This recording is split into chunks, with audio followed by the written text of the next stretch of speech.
भाभी आपको कितनी बार कहा है कि आपके सिर पर से पल्ला हटना ही नहीं चाहिए। आप इस घर की बहू हो तो बहू की मर्यादा में रहो। बेटी बनने की कोशिश मत करो। नंदिनी ने अपनी भाभी गरिमा को डांटते हुए कहा। जी दीदी, वो गलती से पल्लू गिर गया था। रसोई में इतनी गर्मी थी कि ध्यान भी नहीं रहा। आगे से मैं इस बात का ध्यान रखूंगी। गरिमा ने अपना पल्लू ठीक करते हुए कहा। ध्यान तो आपको रखना ही चाहिए। गर्मी है तो क्या हुआ, घर में पापा है, वो कभी भी इधर आ सकते हैं। इसलिए आपको हमेशा अलर्ट रहना चाहिए। एक तो आपको इतनी सुविधा दे रखी है, घूंघट ना लेकर सिर्फ सिर पर पल्ला रखना होता है, वो भी आपको ध्यान नहीं रहता। कोई मैं आपके आगे पीछे डोलती थोड़ी ना रहूंगी। नंदिनी ने कहा तो उसका भाई विजय बीच में ही बोला। नंदिनी, तुझे नहीं लग रहा तो कुछ दिनों से कुछ ज्यादा बोलने लगी है। गरिमा तुम्हारी भाभी है, उम्र और पद दोनों में तुमसे बड़ी है। तुझे थोड़ा सोच समझ कर बोलना चाहिए। अरे क्या गलत कह रही है वो।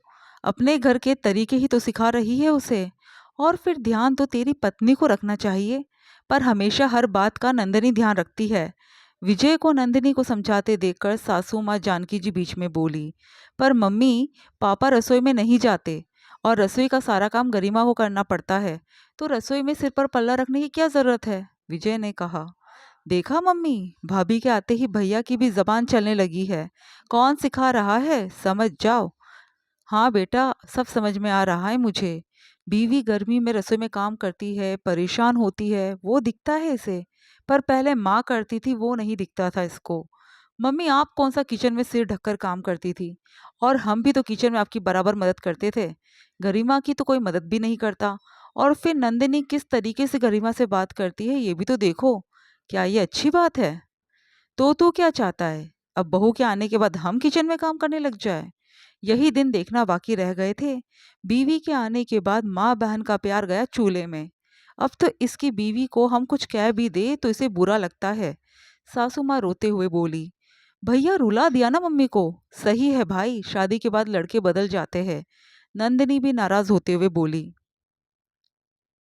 आखिर घर का माहौल बिगड़ गया तो विजय ने वहां से उठकर अपने कमरे में जाना ही ठीक समझा। विजय की 5 महीने पहले ही गरिमा से शादी हुई थी। लेकिन अब घर का माहौल ऐसा हो चुका था कि आए दिन कोई ना कोई बात पर बहसबाजी हो ही जाती। नंदिनी उसकी छोटी बहन थी, लेकिन गरिमा पर हुक्म चलाने से बाज नहीं आती। और सबसे बड़ी बात, बोलने से पहले सोचती भी नहीं थी। कुछ दिनों बाद शादी के 6 महीने पूरे होने पर विजय गरिमा के लिए अपनी खुशी से चॉकलेट खरीद कर ले आया। और उसने घर में ये बात किसी को बताई नहीं।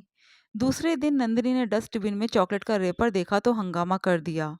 अरे यूं चोरी छुपे चॉकलेट खा रहे हो, बताते तक नहीं हो। अरे घर में कुछ खाने पीने का सामान आ रहा है तो सबके लिए आना चाहिए ना। जानकी जी ने भी नंदिनी का ही साथ दिया। अरे ये कैसी बहू पल्ले पड़ी है, मेरे बेटे से चोरी छिपे सामान मंगवाती है। जरा सी भी शर्म नहीं है। मम्मी, क्यों हंगामा किए जा रही हो?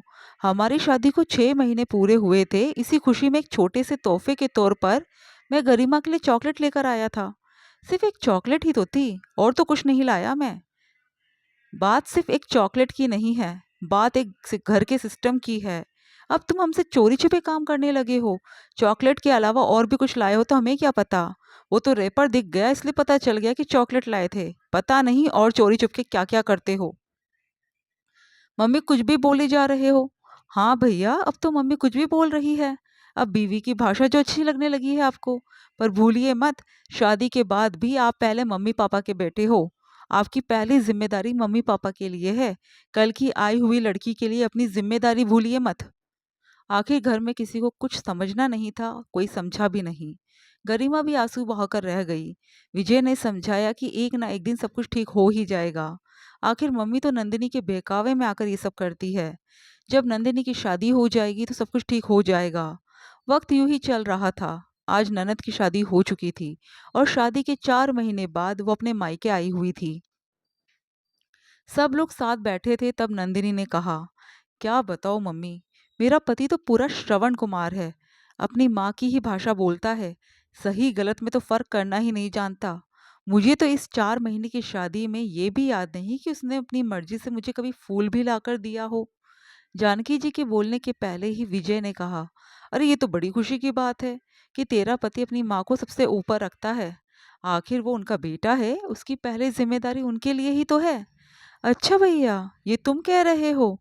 तुम तो अपनी पत्नी के लिए हमसे लड़ने को तैयार हो जाते थे, और यहाँ मेरा पति सही को सही और गलत को गलत नहीं कह पाता। ये मैं नहीं कह रहा हूँ, ये तो मैं वो बता रहा हूँ जो तू हमें सुनाती थी। तू ही तो कहती थी कि एक बेटे की सबसे पहली जिम्मेदारी उसके माता पिता होते हैं, पत्नी सबसे आखिरी में होती है। मुझे तुझे शर्म नहीं आती? तो अपनी बहन को ताने मार रहा है, जानकी जी ने कहा। ताने नहीं मार रहा हूँ मम्मी, आईना दिखा रहा हूँ। लोग भूल जाते हैं कि जब वो किसी को आईना दिखाते हैं तो उस आईने में उनका खुद का अक्स भी नजर आता है।